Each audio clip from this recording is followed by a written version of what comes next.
Welcome to you all. Thank you for joining us for today's GREENFOOT webinar. Our conversation today will focus on crowdfunding and sustainability, with our hour-long conversation reflecting the views of experts from the crowdfunding, sustainability and football worlds. My name is Matthew Campelli. I'm the Director of Sustainability for Touchline and the editor of the Sustainability Report, and I'll be your host for today's session. We will be asking you to get involved in today's session via the Slido app. So if you would like to go to www.slido.com, enter the code GREENFOOT. If you'd like to go there now, in a few minutes, we'll ask you to enter a survey and take part in our first part of the presentation via a survey, and to enter some questions via the Q&A section so that we can ask questions to our experts at the very end of this conversation. Before we go into the survey, I'd like to set the scene for today's webinar and explain a little bit about what the GREENFOOT project is. The GREENFOOT project is a European Union funded initiative to stimulate the transition to a more efficient, low-carbon energy system. This transition can only be accomplished with the active participation from a significant number of Europeans. The central goal of this GREENFOOT project is to support and foster this process by packaging individual participation and financing the energy transition in a fun, friendly and well-known context of professional sport, starting with the continent's most popular sport, professional football. Football partners for this project include the French Football Federation, the Azerbaijan Football Federation, the Football Association of Ireland, and Malmo FF, a professional Swedish football club, as a private pilot case. Before we kick off the presentation, we'd like to invite you to take part in our short survey to gather your thoughts around crowdfunding and crowdfunding around sustainability and sport. To do so, we've created a number of questions. We've invited you to go to the Slido app to answer these questions. So our first question in the survey is, who's here? Who's joining us today? What is your role in the football or sports world? And I'll give you all around 30 seconds to answer these questions. So if you go ahead and answer that question, and we'll move on to number 2 thereafter. So are you a CSR, a corporate social responsibility or sustainability expert? Are you a scientist or researcher? Are you a player? Do you play for a football club? Are you a coach? Are you part of a corporate strategy or management team? Or are you involved in infrastructure or pitch management? So we'll give you a few more seconds to answer these questions so we can get everyone's input. So the options are CSR or sustainability experts, scientist or researcher, corporate strategy or management, player, coach, or infrastructure or pitch manager. Okay, it looks like we still have a couple of people answering.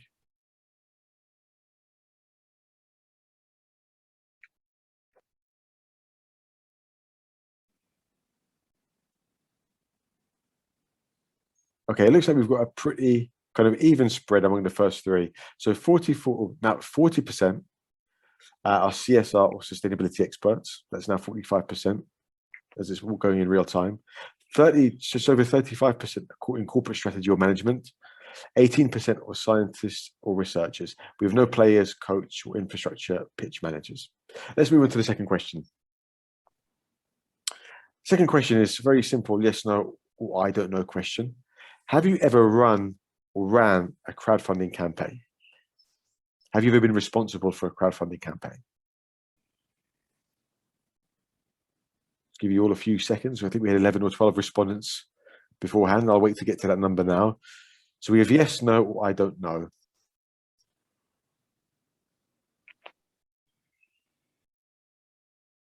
Okay, it's looking like the overwhelming majority have not taken part in or started the crowdfunding campaign. 88% of you, or 78%, 22% have started and established a crowdfunding campaign. Okay, let's move on to the next question. Have you ever participated in a crowdfunding campaign as a donor? For example, have you given money to a crowdfunding campaign? Again, yes, no, or I don't know. I'll give you about 30 seconds to answer this question.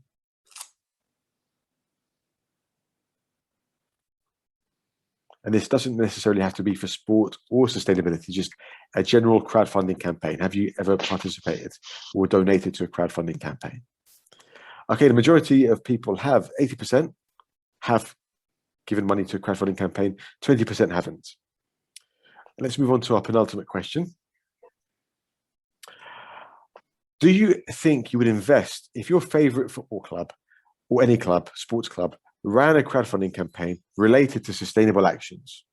So would you invest or would you donate to your football team if they ran a crowdfunding campaign around sustainability? So we've got definitely, 100% you would, probably, good chance that you would, not sure, probably not, or definitely not. And we'll give you another sort of 20 seconds to answer this question. So do you think you would ever invest if your favorite club ran a crowdfunding campaign related to sustainable actions?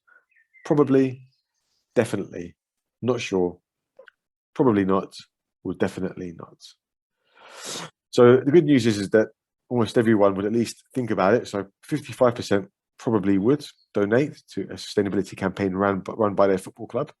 36% definitely, 100% would invest in that, 9% not sure, and nobody is probably not or definitely not, which is good. We've got the right people at this webinar today. Great. And our final question of this survey is, what are you hoping to learn today about crowdfunding? What's your motivation for being here? Is it to gain a basic understanding of what crowdfunding is? Do you want specific details on how to run a crowdfunding project? Do you want to find out a bit more about the benefits of crowdfunding? Do you want to find out how crowdfunding can be used in sports or something else? And we'll give you another 20 to 30 seconds to answer this one. Question again, what are you hoping to learn today about crowdfunding? Is it specific details on how to run a crowdfunding campaign? How crowdfunding can be used for sports? The benefits of crowdfunding? To gain a basic understanding of what crowdfunding is, or something else? Okay, so 64% want to find out how crowdfunding can be used in sports. 45, I guess this is a question that could be answered a couple of times. So people want to find out how specific details on how to run a crowdfunding project. 80% want to find out the benefits of crowdfunding, and 9% want to gain a basic understanding of what crowdfunding is. Excellent. So again, you guys are in the right place today. Thanks very much for taking part in our survey. Hopefully we will answer some of those questions in the forthcoming 45 minutes or 50 minutes. We've got a fantastic panel to answer those questions. And as I said before, please use the Slido application to ask as many questions as you like throughout the presentation. Don't wait to the end. Try and ask as many questions beforehand, and we'll get through as many as we can at the end of the presentation. So our panelists are, our first panelist is Oliver Gadger, who is the Executive Director for Eurocrowd, which is the European Crowdfunding Network. We have Christopher Gretz, who is the co-founder and chief executive of the innovative digital bank Capilendo. And finally, we have Valérie Plunier, who is the open innovation director for Europe and international for EDF, the large energy supplier. Thank you all for joining us today. Over the next 30 minutes or so, Valérie, Christopher, and Oliver will present their organizations and discuss how their operations and targets align with today's topic around crowdfunding, sustainability, and football. Again, please ask as many questions as you like throughout that time. Up first, we have Oliver, who will discuss the status of crowdfunding in Europe, the benefits of crowdfunding, and give us some examples of football clubs who have already used this method of fundraising. Nice to have you here, Oliver. Over to you. Thank you very much, Matthew, and thank you for inviting me and having us here. The questions you just made up, right? Very good. So let me quickly introduce our organization and what we're doing. We are an industry network. You could also assume like an industry association. We are based in Brussels, and we've now in the market since 9 years, trying to establish best practices and regulatory rules across Europe in order to have a crowdfunding industry that can operate across borders and collect money from individual citizens to invest in projects all over Europe, in those projects where investors and citizens would like to kind of participate. Crowdfunding itself is an old idea. It's a cooperative way of financing things. So joint interests are being expressed by many individuals and then the resources are pooled together and invested or put behind that common idea. We have cooperative banks here, we have saving associations, and crowdfunding basically developed in the 2000s, first in creative industries and development aid, and then with the financial crisis in 2008, also in financial markets, specifically loans or participations in small businesses. So it's a fairly young industry as such. What makes it different or special or potentially millennial is that it is purely internet based. So as an investor, you may choose opportunities to invest in on a telephone or computer, but in all likelihood, of course, you will choose because you have an inherent interest into a topic, let's be sports club or football. So this is where crowdfunding kind of has started really to grow in the late 2000s. By 2010-11, it was really already a significant market. We can kind of see four different models really, but three are predominant. So one is donations, where you as a project owner have an idea that needs support. It's in all likelihood not a business, but a potentially charitable idea, or maybe some other idea. Could be a sports club, could be an art exhibit, and where you seek to financially support your activities, but don't want to give anything back, maybe because all the money goes to a good cause. So it's a donation, and so you have platforms that structure transactions as a donation. You would have a campaign that you schedule with a communication around your project on the platform, and then you would start collecting donations from people that have a relevant interest in that goal.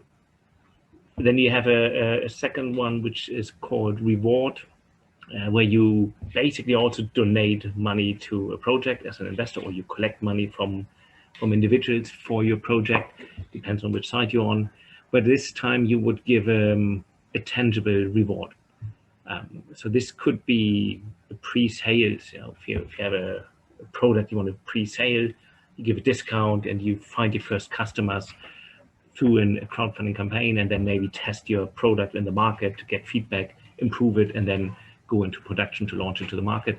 But it could also be a very, very, very different project where the tangible rewards are more anecdotal. It might be a t-shirt, it might be a dinner with somebody, where you gather in a community support for your project, which, if you think about a sports club, could be, about anything, helping the sports club to refurbish or reinstall things, but you need the money for that, and then you give something back to the supporters by, open the doors for them or join them somehow.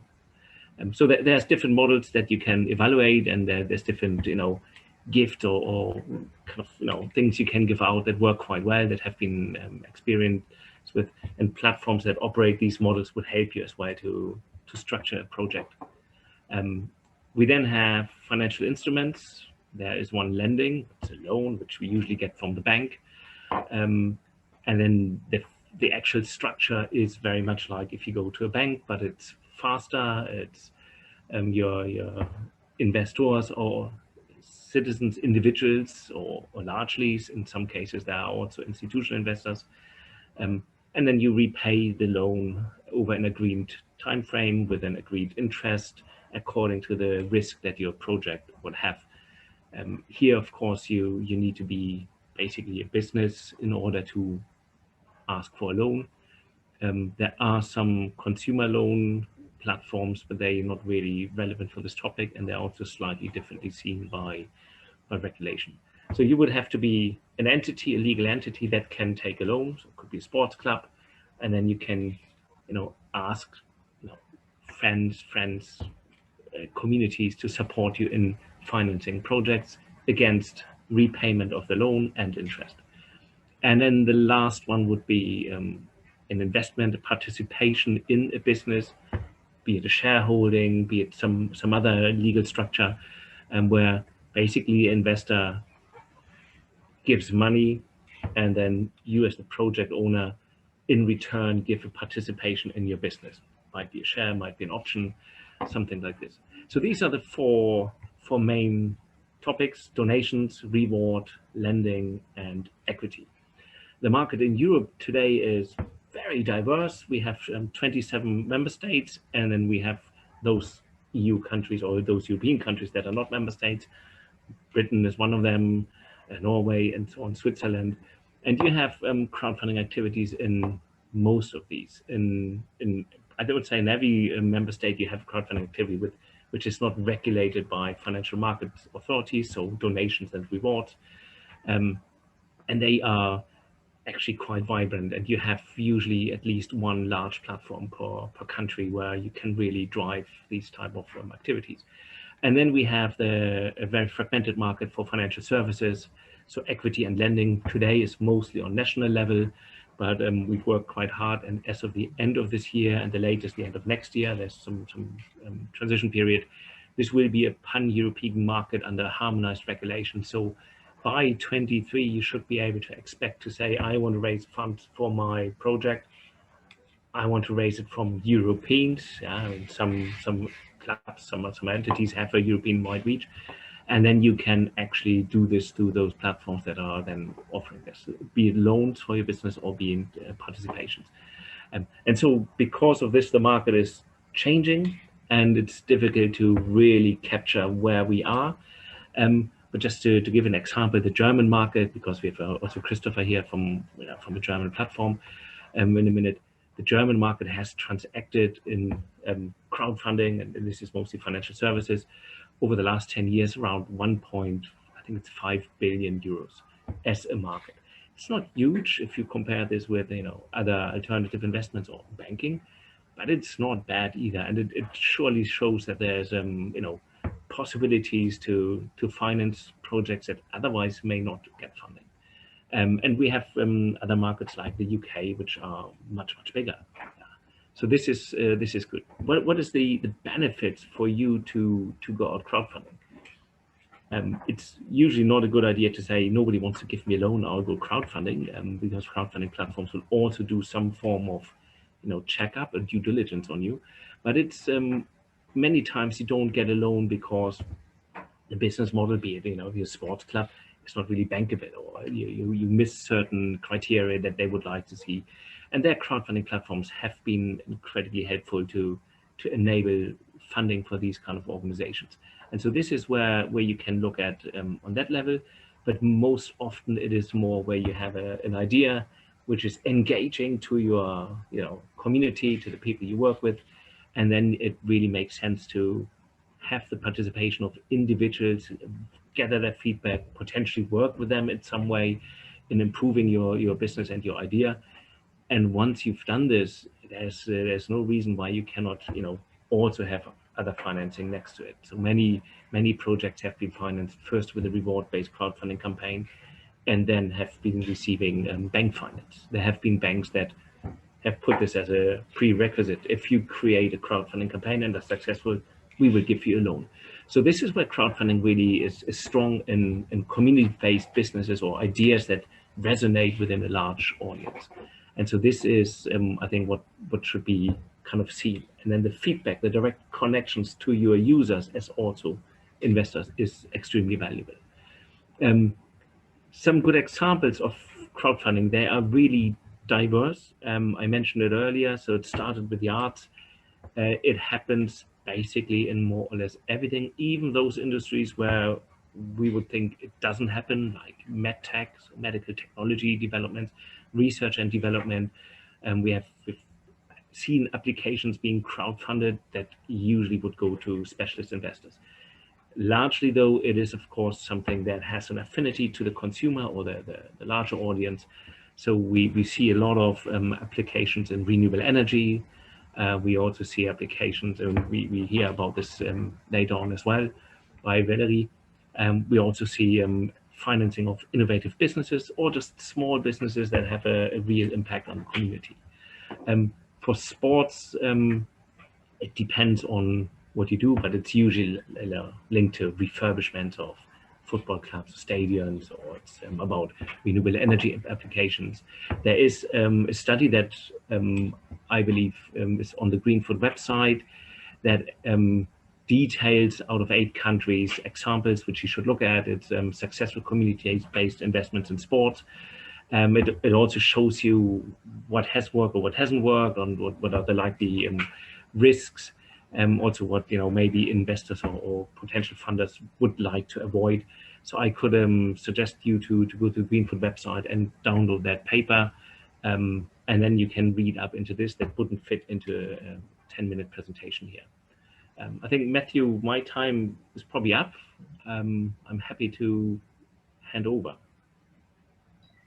Oliver, thank you so much for a really nice overview of the state of play in Europe with regards to crowdfunding. That was very, very interesting.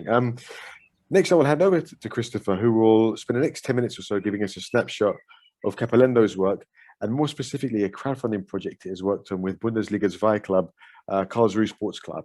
Christopher, over to you. Perfect. Thank you very much.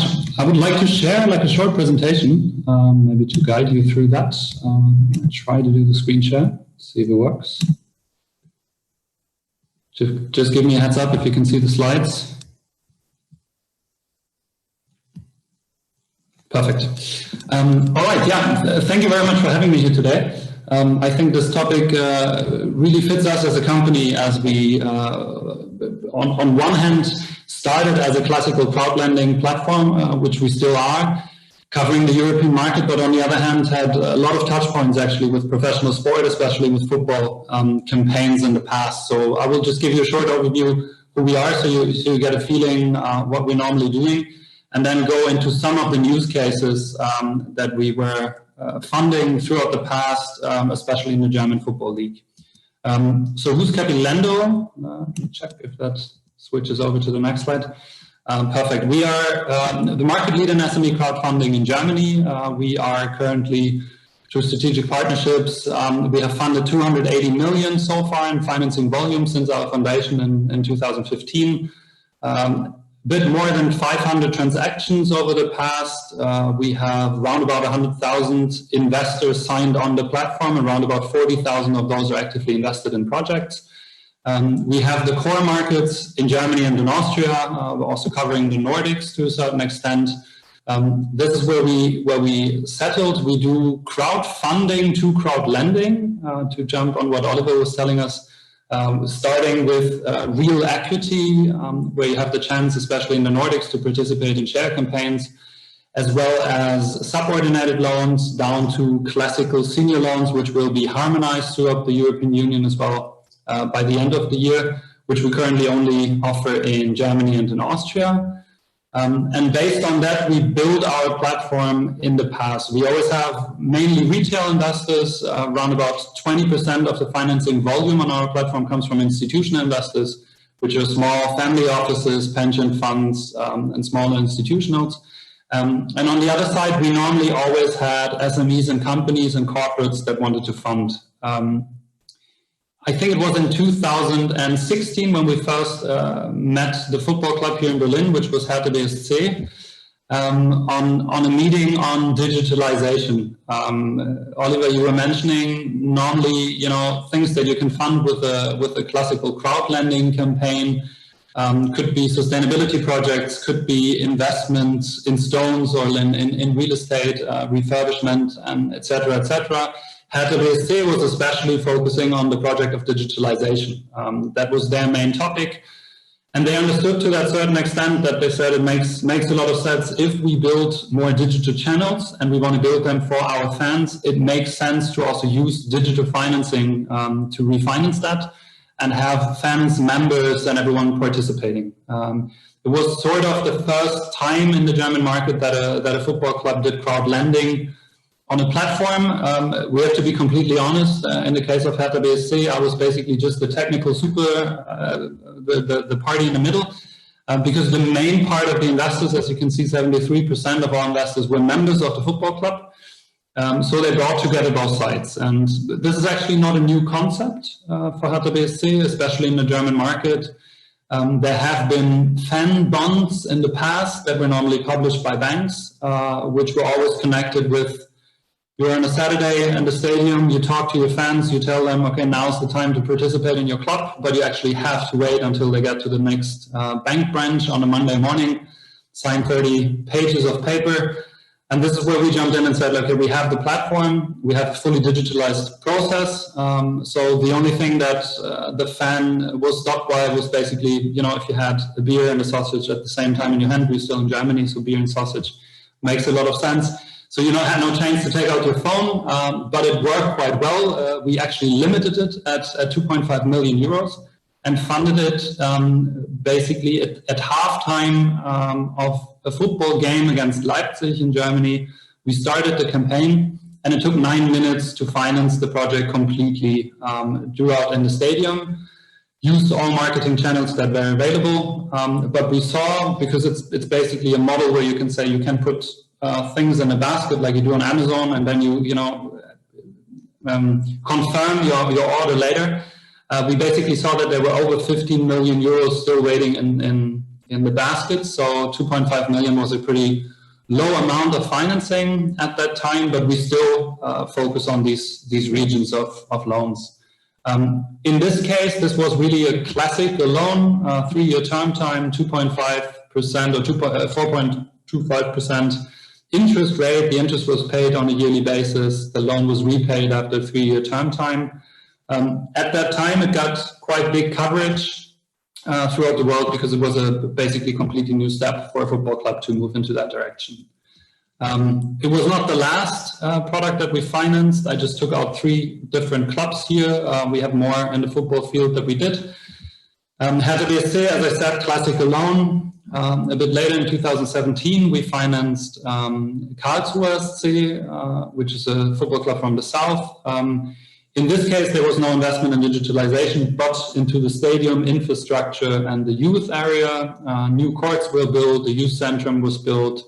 They all call it Vision Wildpark, which is the area where they play. So there were different ways to invest and where the money was flowing to, but in the end, it always makes a lot of sense if you do a crowdfunding campaign to have a clear project that you invest in and not just say, we want to repay or something.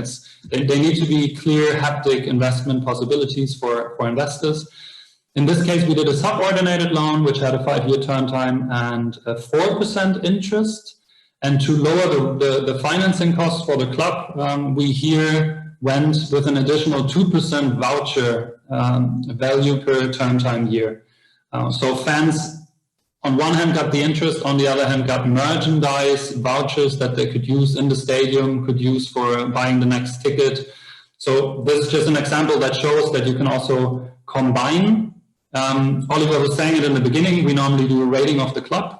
So we as a platform rate the football club and decide if we publicly let it be financed by every investor. That's when we also have to look at the interest rate, or if it's basically a closed job between club and fans. This is where we normally work with an access code, and then interest rates, additional voucher values and everything can be handled a bit easier because you're mainly addressing really your fans and your members, which see value in a voucher, which you might not have with clear financial investors, which we rather saw on the campaign with Hertha BSC, for example.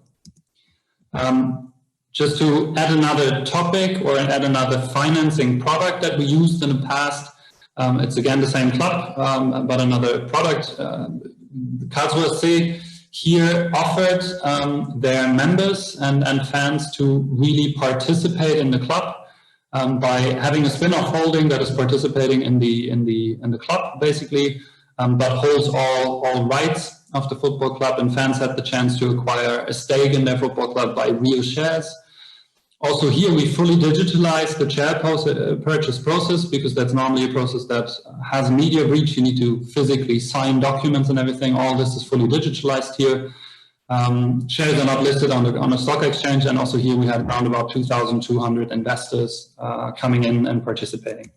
So I think the main advantage taking old financial products where fans were involved in the past in the field of sports is definitely the whole bit of digitalization, efficiency, repayments, payment processes, all that gets more efficient and cheaper, makes it possible to also raise smaller amounts without drowning in extra costs.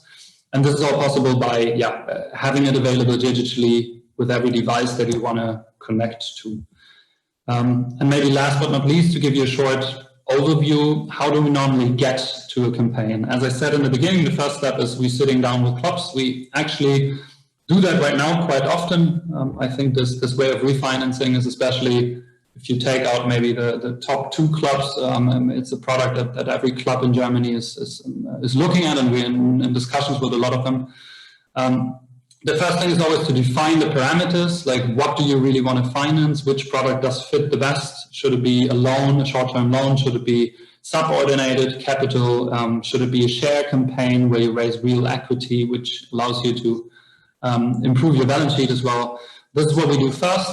As soon as we have the right parameters, including interest rate, term time, etc., we establish the legal setup from our side, bring everything to the table that is necessary, then start to create the campaign. Normally everything you see on our website, videos, texts, pictures, normally comes completely from us, which is quite necessary and normal in the field of classical SMEs. With football clubs, of course, they're normally big marketing departments around it, so that creation of campaign can be shared, can be done by the club, can be done by us, or by the crowdfunding platform. And then there's the placement with the investors, where everything is updated on the platform. People normally have term time of around about 30 days to invest. This term time is quite short compared to classical financial products. That's normally done in that way because the digital way of investing is just going so fast that you really don't need a too long time, and rather have a bit of preparation regarding your marketing. And then after the placement is done, the capital is paid out to the club. The repayment normally works to trustee accounts, which we provide, and is repaid to the club, and of course can be used also as marketing campaigns. So the repayment days often set at times where you also need to buy your or renew your yearly ticket to the club, or where new jerseys are coming out. So you can really nicely adjust marketing and investment by using crowdfunding. This was basically it from my side, to give you a short overview about use cases. They were all in the German market. We also currently talk to a club in Denmark and clubs in Austria. So I think this is a really interesting topic for clubs, especially if you want to bring on your own fan community. Christopher, thank you very much. It was a really fascinating presentation, some wonderful examples there. Thank you very much for talking us through it. Up next, we have Valerie from EDF, who will be talking us through his role with the organization and discussing the benefits and challenges of crowdfunding. Thanks for joining us, Valerie.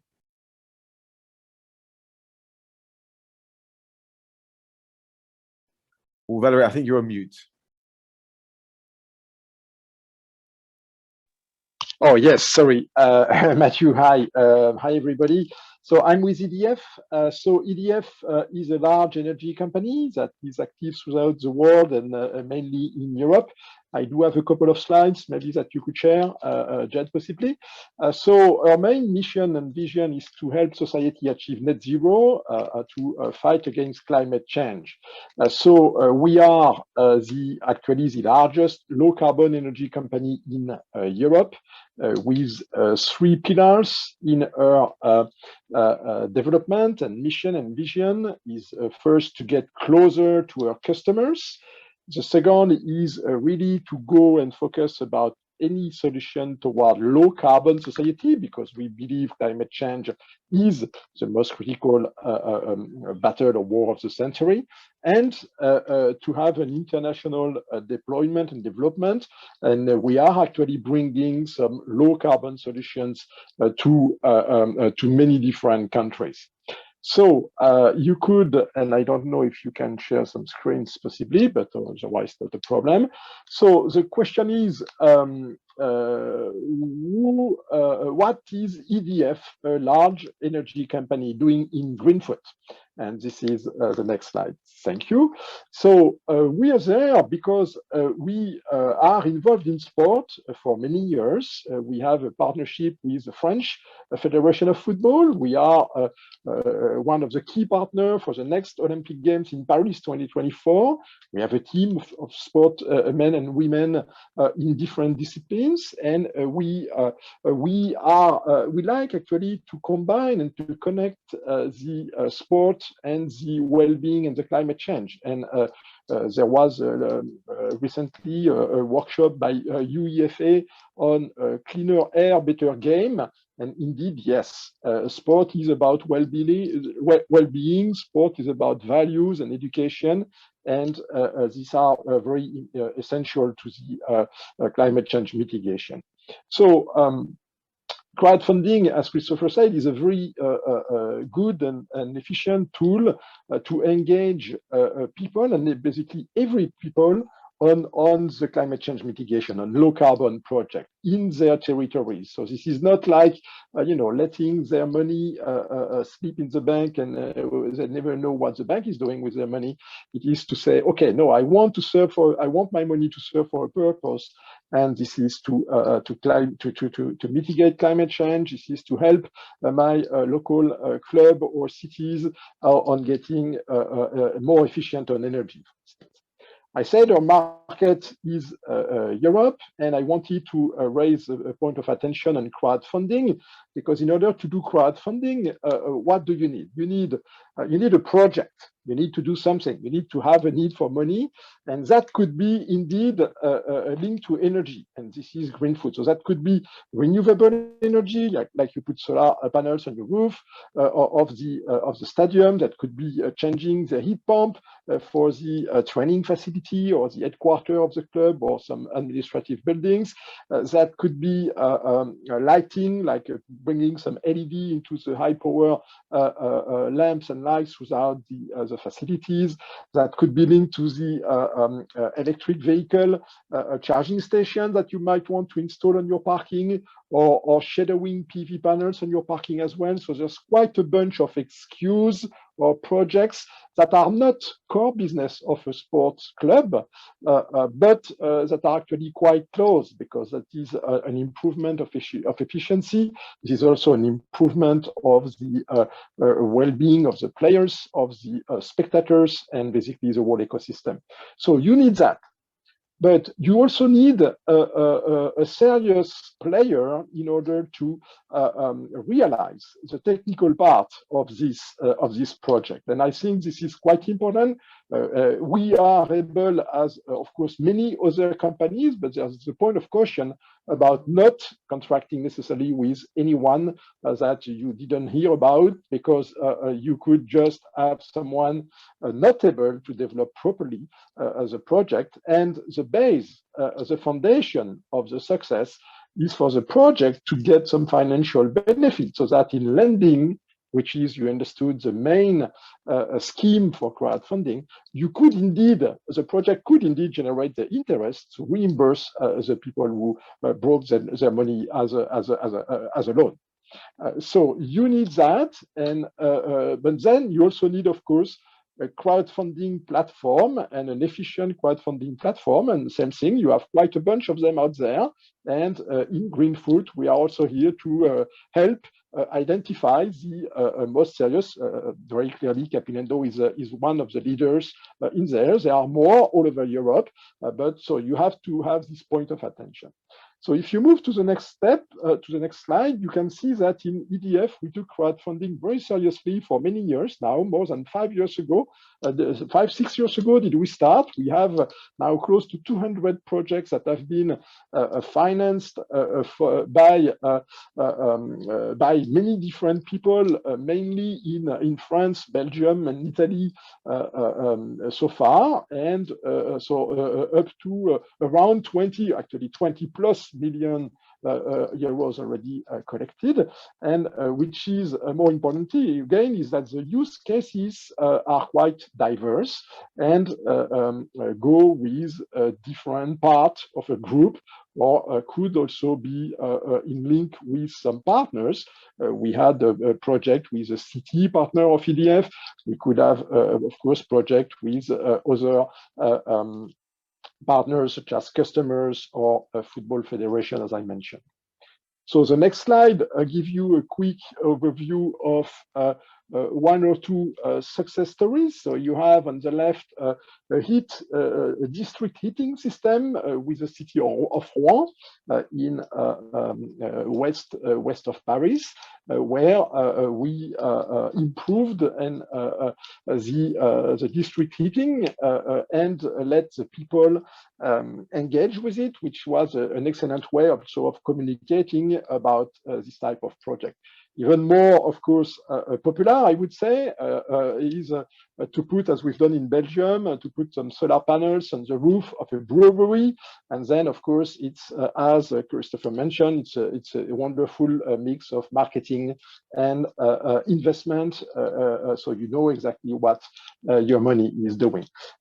Next slide, you can see two other examples, one in Guadeloupe, that I mentioned before about actually lighting efficiency, so changing the public light into LEDs, and that was held by the city of Bouillante, and it was one of the first times that the city ever used this type of funding mechanism, and the mayor was and all the council were extremely happy because it was a great communication tool and engagement tool for their population about sustainable project. Last but not least, in Italy, we've done some project in the hydroelectricity, for instance, and combining some advantages that are both financial and some discount on some product, for instance. So, as a conclusion, and this is my last slide, the next one, you see that with a crowdfunding campaign, the beauty is that everybody wins. You have, on one hand, because we're talking about sustainable projects, and I believe, I'm sure quite a lot of you would agree that climate change mitigation is the war of the century. This is extremely critical, and football is a unique vehicle to engage people and communities in order to fight climate change. To be honest, energy transition is not something that talks to everybody, and because of course, you know, energy is a commodity. We have this chance in Europe that energy is a commodity, and indeed people take it as granted and they don't think in terms of impact.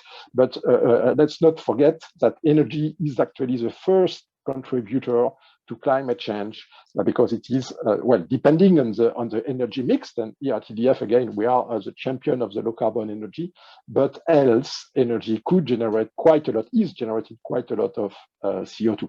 So again, this synergy between football and sustainability, we are absolutely sure and confident that it exists, and it is up to you now to help us engage. Now, for a football club, be it private or public, be it a professional or be it an amateur with a city or a town level even, this is a new way to engage supporters, to communicate, but also to finance projects that, again, are not necessarily in the core business of a football club or a city. And we know overall, and which is one of the genesis of GreenFoot, that the overall, the sport facilities in Europe are, for instance, notably of less quality in terms of sustainability compared to the American ones, which are more, you know, private and more kind of newer in general as well. So for a football club, this is a way, a great marketing, communication to find and to engage more supporters, but also find a new way to engage them by providing them a financial product as well as a perks and things. So this is what then the fans and the people are happy, because They get a unique combination. Christopher mentioned one of the projects where they combine interest rate and merchandise.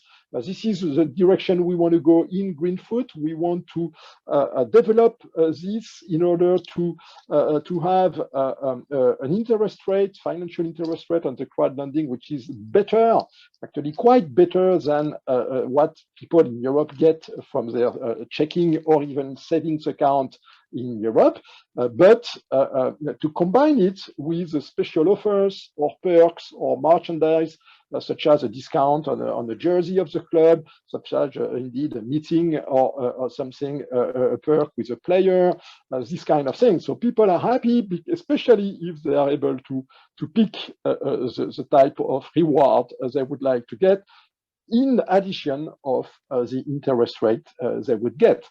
And last but not least, the local communities and cities also win, because we could, in crowdfunding campaigns, make special conditions for the locals, the very local people. So for you to decide within the, is it the town, is it the county, is it the region, is it the country, there are possibilities to advantage, in a way, the local population toward sustainability and sustainability in sport facilities. So basically, for all of you, let's just remember that crowdfunding is something very simple, very fast, and very flexible, with quite a few options that are possible. And we hope that with that, you will help us develop and generalize this wonderful instrument, which is, we saw with Oliver, which is already existing quite well, but actually far from reaching millions of Europeans as it could reach, knowing that the money is not a problem, because we all know that Europeans have a lot of money sleeping on their checking accounts or savings accounts, which they could, and most of people, once they know about it, they're very happy, and that's what we want to prove and develop further, thanks to you. So thank you very much. Thank you, Valerie. Thank you for that really interesting presentation. Thank you for giving us that info. So if I can ask our three speakers, Valerie, Christopher, and Oliver, to switch their cameras and switch their microphones on, because we will have some questions and answers from our audience. So I suppose the first two questions are pretty general. So I suppose I can ask the whole floor, really. And maybe, Oliver, we can start with you, because we haven't heard from you in some time. And we'll start with the first question. So the first question from our audience is, what is the biggest challenge for starting crowdfunding campaigns? What's your opinion, Oliver? Okay, so usually people are quite happy not to hear from me, but let's start. What is the biggest challenge in starting crowdfunding campaigns? So for somebody who has a project, has an idea, wants to solve this. Now let's assume you have an idea that is feasible. Then you need to, of course, make sure that this is interesting to an audience, that there are people who like this. What people usually would do is ask their friends, their families, neighbors, what do you think about it? As you would do when you launch. So in a case of a sports club, you would ask, probably your board and then some committees. Then you need to define it, and you need to find a crowdfunding platform. Now let's assume you haven't met Christoph here in this webinar. Then you wouldn't know a crowdfunding platform, and you wouldn't know that these people are potentially nice. So you have to find one that you can trust, because this is about your public presence, how you are being perceived.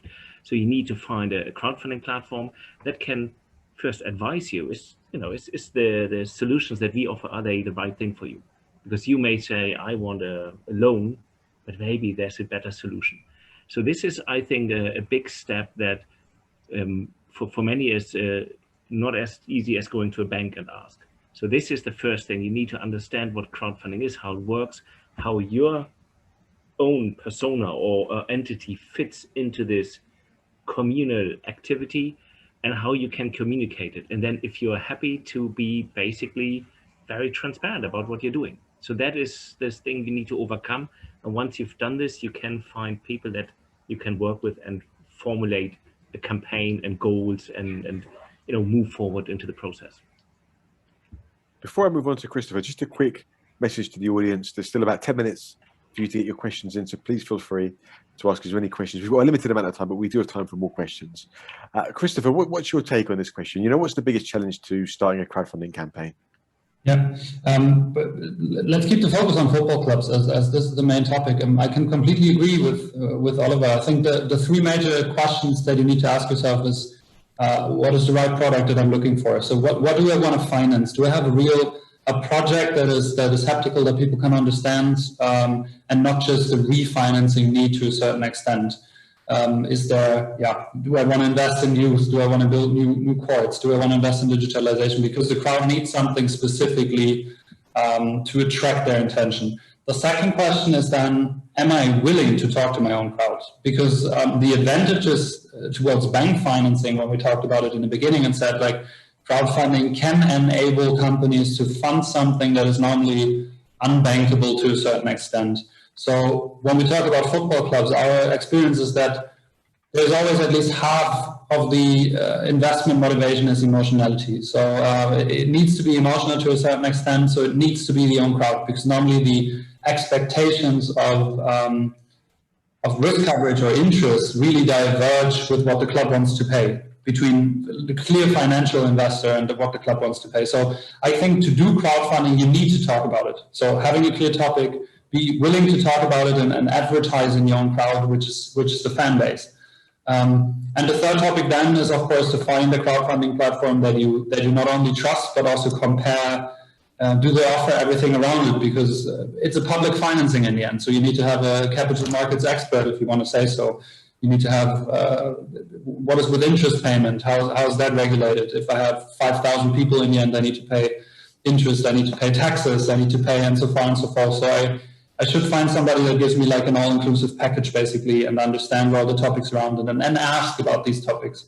Because we saw too many companies doing crowdfunding, not really knowing about what comes with it and not having the right partner to do it. Valerie, what's your opinion? What's the biggest challenge to crowdfunding? Yeah, I think I agree with my colleagues. The only thing I would add is indeed to have a serious project that makes sense. In GREENFOOT, we're talking about sustainability, again, to fight climate change. And you have to have experts to bring, to make sure that this project is indeed sustainable. That means financially viable. And actually, we could also think of going from club to the others to say, hey, we could have a project toward energy efficiency, for instance, without you for disbursing any euro. And we could have the community finance this project and being paid back thanks to the benefits and the savings brought by the exact project. So this is a combination of all of this. It's interesting because you will say that one of the key challenges is having that clear idea of what you want your crowd to invest in and give money to. And Oliver, right at the very beginning of your presentation, you talked about this common idea, creating this common idea that people could rally around. But what are the practical steps to getting to that common idea, particularly in relation to the sustainability topic? How do you find out practically what you should be achieving as a football club or any kind of company before you set it out?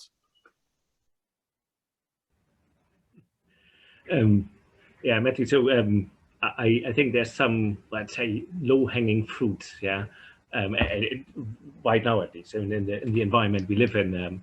If you should happen to own a football club or manage a football club, and we have a stadium with the roof.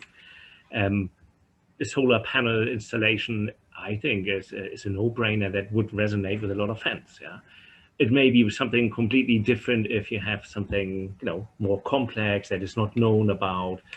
But if you go something that where there is a known appetite, yeah, electric charging stations for cars, your audience comes with an electric car, we support this. These kind of things that resonates, that don't need to have a lot of explanation. You don't need to write a long business plan for your customers to understand what you want to do. I don't think there's a big. So these are the things that any club could basically elaborate about. What is right now the trend? Where do people look at? What do they want to do? What do they want to see? We have all these trends. We know it. Governments give money on top.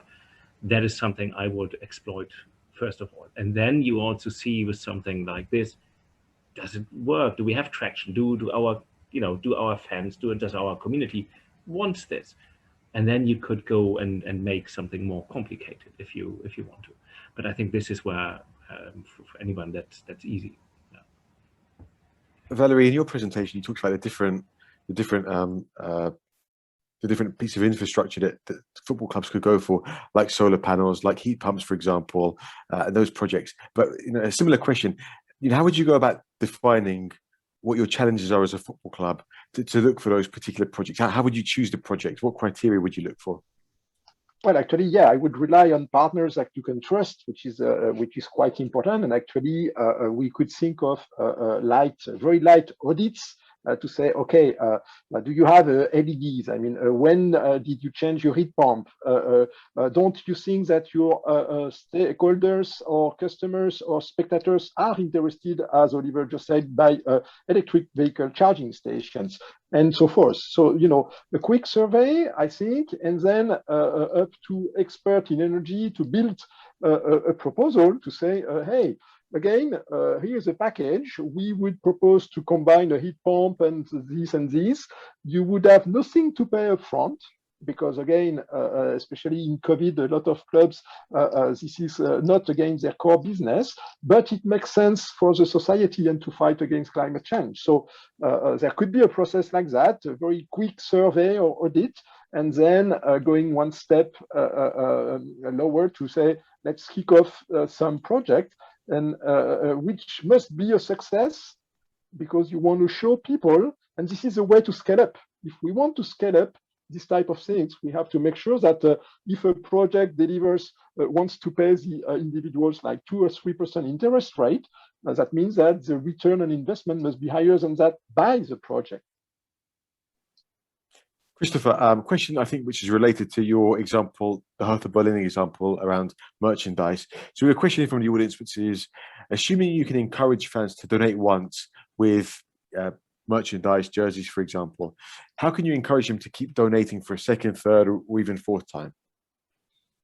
I have to be honest, it's a very, very interesting question. That's why we don't really do donation crowdfunding. We mainly do financial crowdfunding because I have to totally agree with Valerie. I think if you especially go into the field of sustainability, I think we had an example where we financed the regional football association that built a new water pump into their premises and everything. And of course, you got state subsidies on it, but the return on that investment was much higher than the interest rate they could pay out. So I think you need to build a win-win-win situation where you basically do something sustainable, have reduced costs as a football club, and in the end, give interest and let fans participate. In that example, in the question asked, like the participation is the jersey. I don't know if you can do that over and over again. The donation in itself is of course not a sustainable business model. I think that's why doing it 1, 2, 3, 4 times is not really something that a football club should aim at if you're a professional football club. Of course, I think if you're an amateur football club and it is dependent on doing that, I think donation is a classical concept in the past where you normally had 1, 2, 3 bigger donors coming in, and normally clubs were not really willing to take a 10 euro or 20 euro donation and give out certificates for that so you can tax deduct or whatever. I think all these processes are of course really, really nicely digitalized by donation-based crowdfunding platforms. But to be honest, as I said, if it's a professional football club, doing it 1, 2, 3 times might lack a certain extent the business model, and I think it could be difficult to get that working again. For us, what we see is you do the first campaign, you have your repayments, you pay your interest, you do the second campaign. It's a recurring model to refinance yourself, but not based on purely donations. It's just a way to make your refinancing cheaper and even maybe get returns from the marketing advantages. We're coming up to time now, so maybe we can group a couple of questions together. And I suppose I'll pitch this one to you, Oliver, because the first question is, what is the overall trajectory of the crowdfunding market in Europe? And maybe you can piggyback on the question that Christopher just answered around encouraging fans to donate or get involved, on multiple occasions. Yeah. So I mean, for the trajectory, who knows? We have a very interesting industry that has delivered quite a lot of diverse activities across Europe. So that is encouraging. It's not as big as it should have been, but that is due to our regulatory frameworks. They are national. This is changing, and we will have a European regulation I mentioned earlier as of end of this year. It will be in force in many EU member states. The last ones will have it next year. Platforms like Christoph's might apply for the license, and then will be operate across Europe. And so what we assume is that we will see some winners that grow and scale into the market, and that become significant, that become household names. That suddenly oh, we're a crowdfunding platform that's this name, that my mother might know it. And then you will have, of course, those that will stay more specific and maybe have a niche market and say, we're looking only on renewable energy implementations. That is our job. Still pan-European, maybe national. So this is what we would see, and I think we should see big players. I mentioned it, the UK has a very vibrant market. The biggest equity platform in the UK is as big as the whole German market. So I hope we have a few more of these on the continent. That's what, but we need to see how this plays out. So this is something that will happen. I think on the reward and donation side, that has already played out fairly well. There is in every country 1 or 2 platforms that are significant, and then a few small ones. They will increase. And so for, when we talk about a football club, how can they go get donations more than once? Then I agree with Christoph. He needs to say, why does the club need donations? Shouldn't it make money? Now, if you're from Hamburg like me, then your club needs donations because it's going nowhere. But if you have a successful club, you might say, no, we don't want this. Still, there are things, I think, where you need a crowdfunding campaign that focuses on rewards as a consumer engagement. It engages your funds. Think of it, instead of selling hats and shawls in the streets or in front of the stadium, you could do this also through crowdfunding campaigns. You could have individualized gear that links to specific activities, and that you could do through crowdfunding. So it wouldn't be necessarily a plain donation campaign, but it would give a reward. It could be very specific. I think you can't overdo it, but you could potentially develop something that is, repeating. Will this make you millions in euros? Probably not as a club. It will engage your citizens. It may lead more of your fans to contribute when you go to Christoph's platform and say, now I need a loan. And then we say, oh, we already done this with the other things. We will support you. I think this is how you need to see it. In how do you engage with your audience, when, and which tools do you use? And this is where reward and donation can be useful. Thanks, Oliver. We've just gone over time now, so I think we'll end it there. But thank you very much to you all for tuning in today and for joining us with the webinar. And thank you for getting involved with the webinar, with all of your questions, and for getting involved with our survey as well. And of course, a huge, huge, huge thank you to Valerie, Christopher, and Oliver for being so generous with your insights and with your time today. And yourself, Matthew, thank you very much. Thank you, Valerie. Please keep an eye on the GREENFOOT project and look out for any updates. But until next time, take care and goodbye from all of us. Thank you. Thank you very much.